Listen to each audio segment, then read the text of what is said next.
Hello മുത്തുമണികളെ, നമ്മൾ ഈ ന്യൂസുകൾ കിട്ടിക്കഴിഞ്ഞാൽ നമ്മളൊരു ന്യൂസ് ചാനൽ പോലെയാണ്.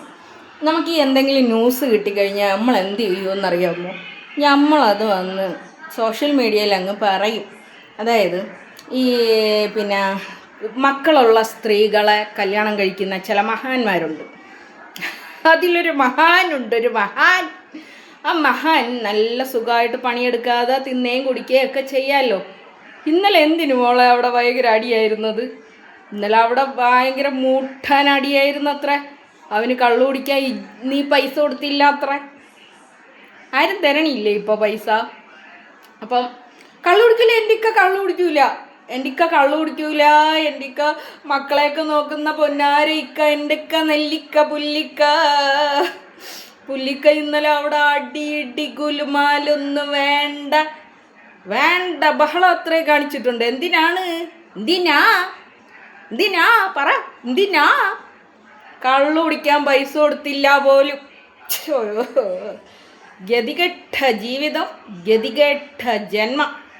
ഇത് ലാസ്റ്റ് എന്തായി തീരും എന്നുള്ളതും കൂടി ഞാൻ പറഞ്ഞു തരാം. എന്തായാലും പുള്ളിക്കാരിക്ക് പ്രസവം എടുക്കാൻ ഇപ്പോൾ ആരുമില്ല. ഉമ്മയില്ല, വാപ്പയില്ല, സഹോദരങ്ങളില്ല, അയൽക്കാരില്ല, കുടുംബമില്ല, ഒന്നുമില്ല. യൂട്യൂബിലുള്ള ഇത്താത്തമാരാണെങ്കിൽ പകുതി മുക്കാലും കൈവിട്ട ഒരവസ്ഥയിലാണ്. അതുകൊണ്ട് തന്നെ അതും വരില്ല. അപ്പോൾ ഈ പ്രസവം എടുക്കാൻ വേണ്ടി ഒരു ജോലിക്കാരൻ എന്ന വണ്ണം നിർത്തിയിരിക്കും. പ്രസവം എടുത്ത് കഴിഞ്ഞാൽ ആ സ്പോട്ടിൽ എൻ്റെ മക്കൾക്ക് വേണ്ടി ഞാൻ ഇവനെ ഉപേക്ഷിക്കുകയാണ് ഗൈസ്, ഞാൻ ഉപേക്ഷിക്കുകയാണ്, നിങ്ങൾ പറ ഞാൻ എന്ത് ചെയ്യട്ടെന്ന് നിങ്ങൾ പറ എന്നും പറഞ്ഞും കൊണ്ട് വന്നില്ല എന്നുണ്ടെങ്കിൽ നിങ്ങൾ എൻ്റെ പേര് ആർക്കിട്ട് കൊടുക്കണം? അപ്പം മോളെ കള്ളും കുപ്പിയൊക്കെ ഒന്ന് വാങ്ങിച്ചു കൊടു, ഒന്ന് ഉഷാറാവട്ടെന്ന്. അല്ല, നിൻ്റെ മറ്റേ കുന്തം കിട്ടിയായിരുന്ന? ഈ കുത്തി നിർത്തി കിട്ടിയായിരുന്ന? കിട്ടൂല. എന്താ പറയുക, മക്കളും പോയി, കുടുംബവും പോയി, സ്വത്തും പോയി, പണവും പോയി. ഇതാണ് പറയണത്. അധ്വാനിക്കാതെ കിട്ടണ പണം ഉണ്ടല്ലോ, അത് തിന്നാൻ വേണ്ടിയിട്ട് പടച്ച റബ്ബ് വിധി തരൂല. അത് വല്ല കള്ളുകൂടിയനും പെണ്ണുകൂടിയനും ആഭാസനും ഒക്കെ തിന്നും കൊണ്ട് പോവും.